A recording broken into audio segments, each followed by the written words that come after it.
Hello guys, সাথী knowledge channel থেকে বলছি। এটা আমার হাতে কি? এটা আমার হাতে একটা গাছ।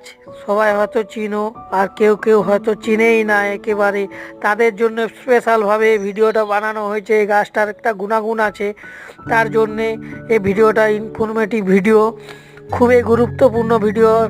ভিডিওটা দেখতে থাকো, কেউ তুলে দিবে না, কারণ এরকম ইনফরমেশন সবাই জানা দরকার, প্রতিটা মানুষেরই জানা দরকার ইনফরমেটিভ ভিডিও। আমাদের গ্রামে গঞ্জে এই গাছটাকে বলছে, এই গাছটার নাম হচ্ছে ধানকুনি পাতা। কিন্তু তোমাদের ওখানে কি বলছে আমার ঠিক জানা নেই। যে যে জানো, যে যেমন নামে চিনো, অবশ্যই কমেন্ট করে জানিয়ে দিও। কিন্তু এই গাছটার অনেক গুণাগুণ আয়ুর্বেদিক শাস্ত্রে বলছে। এর যদি পেটে যদি অনেক সমস্যা আছে, প্রচণ্ড পেটে ব্যথা, অম্বল, গ্যাস, এসব ক্ষেত্রে খুবই উপকারিতা। এই গাছটার গুণাগুণ সম্বন্ধে জানা গেছে।